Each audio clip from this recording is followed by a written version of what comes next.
everybody, we are back and I'm being joined by Alex. For our AdeptiCon talks today, we are going to be having a chat about fantasy and Age of Sigmar at the show this year. Yeah. It has been a big year, needless to say. It has been. Much interest / drama / excitement all across the boards. So it's Age of Sigmar has been a love it or hate it kind of thing, and we are here to embrace it, for the show. So how's that going to look this year at AdeptiCon? Well, I think the big thing that what we're going to be trying to do is try to take more of a positive spin to it. Yes, things have changed a lot in the last year. It went from rank and flank to now skirmish-based game. But the truth is we're trying to keep it upbeat, try to keep it positive, and try to really showcase what this game is about, which is more about objective completion, interaction with terrain, and doing more than just pushing models at each other. It's a lot more of an in-depth game than even I gave it credit for when it first came out.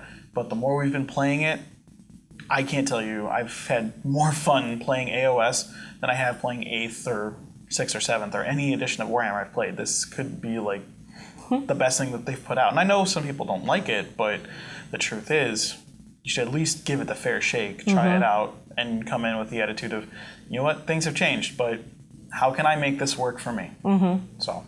Well, I think you hit the nail on the head. Now, I have not gotten a chance to actually play a game of it yet. I've watched a couple of games played, but the things that I love about fantasy in general is, the overall material, the types of characters and creatures and things like that.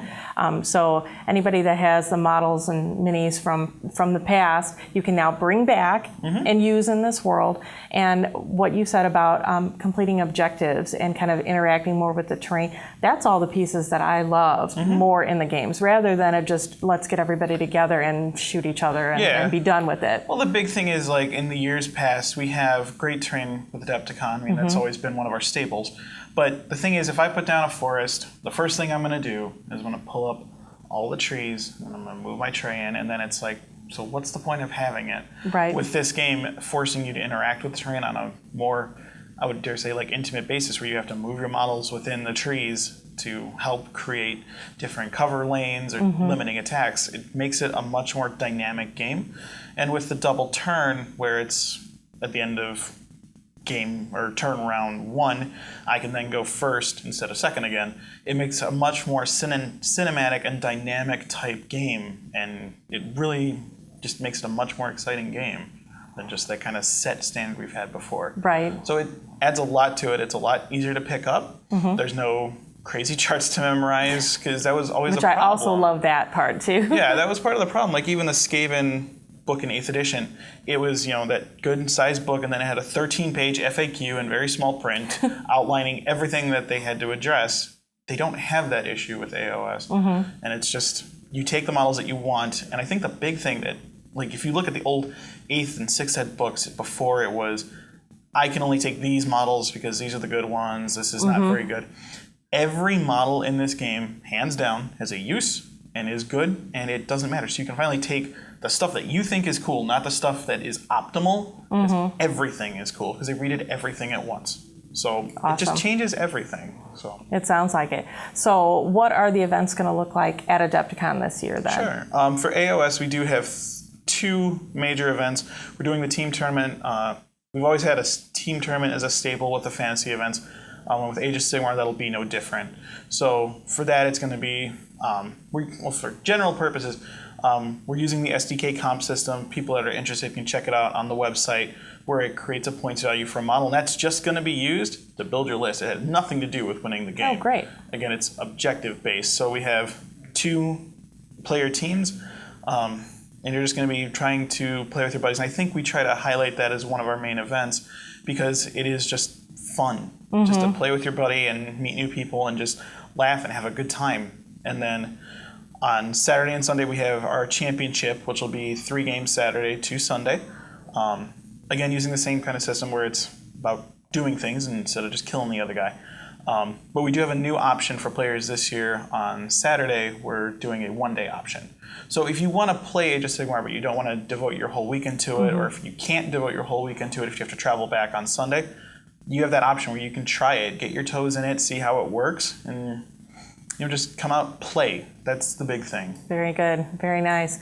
Now, are there still slots available for these? We do have, for the championship, we have 120 total slots, which I know is aggressive. Some people have said, well, you'll never sell out.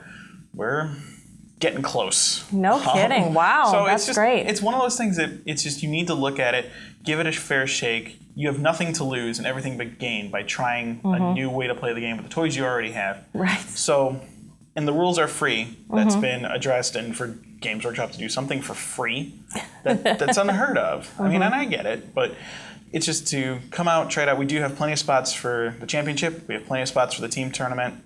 And all the rules are on the website. So we have a ton of spots, and we definitely want people to come out. We have a lot of people coming over from the UK that I've been talking to. Great. Guys coming down from Canada. So it's gonna be big, and I'm really hoping that this is one of the events that people can say, you know what, it works. Right. And go forward from there. Right. I think the overall gameplay is just going to feel so different than it did previously, too. And if nothing else, if people are waiting for something to be a little bit different, this may very well feel like that when it pans out. Absolutely. So, well, awesome. Yeah, and then we do have, for those that are not looking to do Age of Sigmar, we do have a 9th Age event. A lot of the community that did not particularly care for AOS has come out with an updated version of 8th edition. Oh, okay. All fan written. So we're going to give that a shot. That'll be on Thursday. And that'll be its day. We want to give it a fair shake and appeal to that part of the community that wants to do that. So it'll be really interesting to see if there's any people that participate in both things like that. Because maybe the ones that were hesitant to come over to Age of Sigmar and are kind of clinging to the past a little bit with the other edition, if you tried both and see how they pan out, it'll be very interesting to talk to somebody and see if it went like they thought it would, and they really just kind of want to stay in that zone, or if maybe they were pleasantly surprised and it's a good game and it's right in both ways. Yeah, and I think that's one of the big advantages to an event like AdeptiCon, because you can do just about anything over the course of your 4.5, 5 day stint, where you can just try different things. You can do 9th Age, you can do AOS, you can do 9th Age, Malifaux, AOS, you can do anything. Right. So that's just one of the big perks of AdeptiCon. So. Very cool. Well, we're really looking forward to it. I know everybody is. So as we do these Adepticon talk shows, these will be available for people to watch on Adepticon's website, as well as at beastofwar.com. We'll be at the event and we'll be live blogging as we did last year. So we'll make sure that we get over and we can have a look at both varieties of fantasy being played, so that you guys can see a little bit of how that looks and how Adepticon has worked really hard to make sure everybody gets a fair shake and representation. If there's things that you'd like to see that we haven't already addressed here, make sure you take time to comment below, because we can make sure we get back and connect with people along the way and bring you guys back the information that you'd like to hear more about too. So thanks so much for chatting with us, and we look forward to seeing you at the show.